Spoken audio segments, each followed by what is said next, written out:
I attempted my own life and it did not succeed. And I'm sorry at to hear point, that. Yeah, it's Not okay. that it didn't succeed. Cut Hey, the cameras!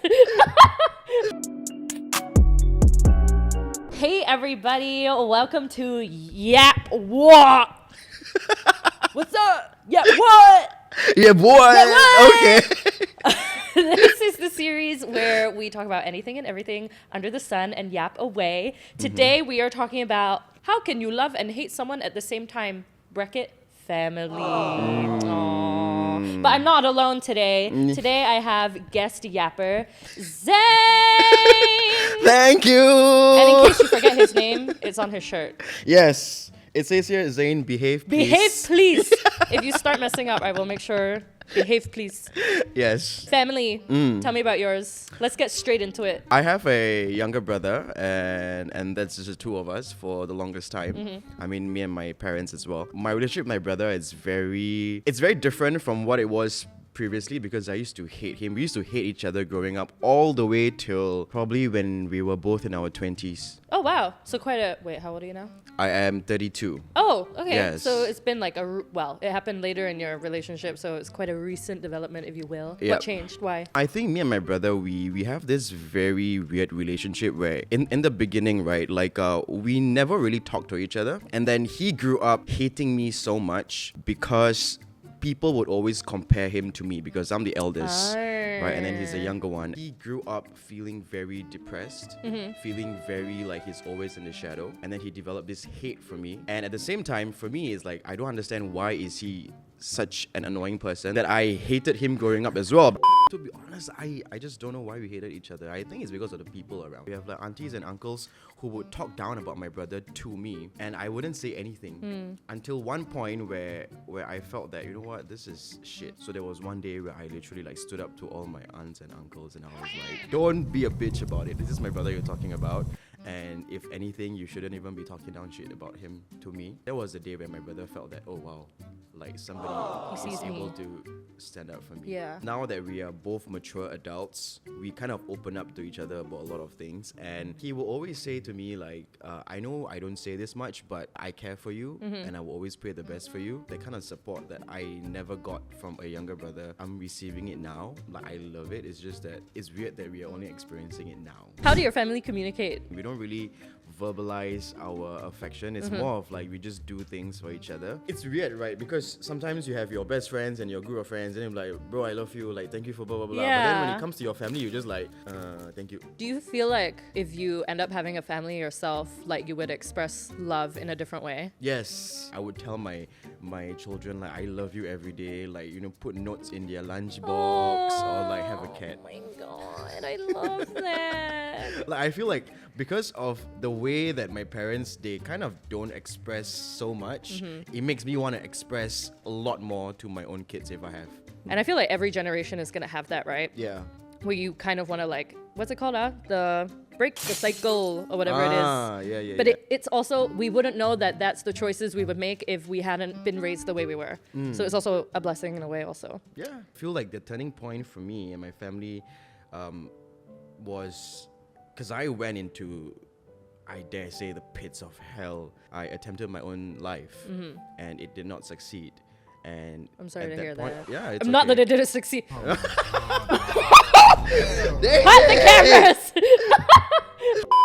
That was a turning point for me because at that point, like, family was the only one that was there, you know, and everybody had to adapt to me going through therapy. Like, I think even my brother, he was confused at that point. He told me that for the first time, he felt good about himself because of my mistake. All this while, people will always focus on his mistake. But then when I fall, he was like, you know what? To be honest, I felt good about myself because at least I don't do stupid things. And I was like, you know what, I agree. I think at that point we both felt that, okay, now the playing field is leveled. I'm no longer the perfect son and he's no longer the problematic child. We are both on the same plane and that's what it is. What a vulnerable place to be for both of you. This is like so inspiring actually. Can we make this episode even longer? Like, what the heck? So how does it compare now to back then? Well, back then it was chaotic lah. Like my mom, she used to have this habit of like throwing tantrums. She would hit things, then she would like use guilt trip, like yeah lah, of course lah, I'm the only one doing blah blah blah blah blah blah blah. My dad would try to like be calm, but then he would, the moment he says back, is like wow, shit just get real. Because of what they did when they argued, me and my brother, when we argued, it's like 10 times worse. Yes. It's interesting to see how our visual environment like influences us, and we don't even realize it. Yeah. Like when we're kids. Yeah. You don't know what. Yeah, correct. It came to a point whereby like my mom would get angry. Why are you banging the doors, blah, blah, blah. And then my brother actually said back, you also bang the door, what? And then cannot talk back to mom, right? So Yeah, mom and then get that's angry. when I think she also realized that in her moments of anger, we as kids, we follow.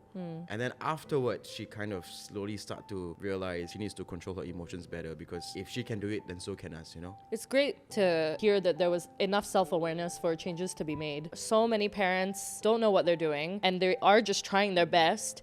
And they do look back on life and they're like, oh damn, made mistakes, shouldn't have done this, shouldn't have done that. And there's that guilt. But like, wow, really feel for parents there. I'm never having kids. Slay. Shall we get into some real life stories? Yes, let's go. All right, this one is growing up in an unaffectionate family. Hari Raya mornings at my house are always the same. We dress up, sit in a line, and go through the motions of asking for forgiveness. Zain, take it away. Selamat Hari Raya, maaf zahir dan batin. Which is what we say to each other, which is like, Selamat Hari Raya, and please forgive me for whatever wrong that I did. We say to one another, that's it. No tears, no heartfelt words, just a quick handshake and on to the next person. It's all so mechanical. When I watch other families, tears streaming down their faces, hugs that seem to last forever, and words spoken with so much emotion, it feels real, like they truly mean it. In my family though, we don't do affection. When someone's upset, they shut down. Arguments end in silence, not reconciliation. I can't remember the last time anyone said I love you or gave a genuine hug. I want to break the cycle, but where do I even start? The idea of suddenly pouring my heart out feels so alien and awkward. Still, I wonder, if I don't make the first move, will we always be like this? Will this be what my future family looks like too? Tell them what's up. You have to be the change. You can even start simple with like, okay, let's all just do a cute video together. It might be weird at first, but the thing is, it's like if you want affection, you have to ask for it, and you have to be the one doing it. And maybe if you communicate it with your family, like, you know what, I think we should do this like more. You'll be surprised at their responses, I would think. So you take the first step, you do it, see how it goes. If it doesn't work, then you just apply it to your own future family lah. I love this advice. I have nothing else to add. Story 2. Come. My family is falling apart. Oh. Every day feels like walking on eggshells at home. My parents argue over everything. The way my dad folds the laundry, the tone my mom uses when asking for help. Ooh, that one. Ooh. The yelling, the slamming doors. You also submit this is it. I know lah. It's an Asian thing. It really, no, that's why it's universal. It's okay lah. It's nice to be heard, and like, you know, you're not the only one experiencing this. My siblings and I try to drown it out with headphones or disappear into our rooms, but the tension seeps through the walls. The worst part, they always say that they're staying together for us. Like we're supposed to feel grateful. Oh, damn. But honestly, it's exhausting. Watching them fight constantly doesn't make me feel loved or secure. It makes me feel trapped in their unresolved issues. I wish they'd just divorce already. Oh, maybe they can... Oh, maybe then they could find some peace of mind, and who knows, even maybe be happy. I'd take 2 separate calm households over this chaos any day. Whoa, that's heavy. I'm not sure how old this person is, but that's a very mature observation. And wow, asshole parents say, we staying together for you. Yeah, oh my god, that was No. like some gaslight thing. Yeah, that's Yeah. really annoying. I hate those. Being a child of divorce myself, I always felt like, wow, parents that get divorced when they have kids are so selfish, all this, all that. But it is so true. Having peace in 2 different households any day. To be honest, I feel like you can just communicate this with your parents. Give Like, them I the mean, divorce papers. Yeah. Be like, hey, this is for you. I think for parents, sometimes when they are so involved in their own emotional like turmoil in their head, they don't realize what other people, like their children, might feel. So if you raised it up, they might like, oh, okay, actually my children are okay with me getting a separation. Then if that is better for the family, why not? Communicate. Good advice, eh? Communicate lah, Very communicate. good. Well, thanks, Zane. Thanks for coming on this episode and sharing. Thank you for having me. Of course, if you guys like this episode about families, dynamics, generational differences, leave a comment, like, and subscribe to the channel. And we will see you soon. Bye. Bye. I love you.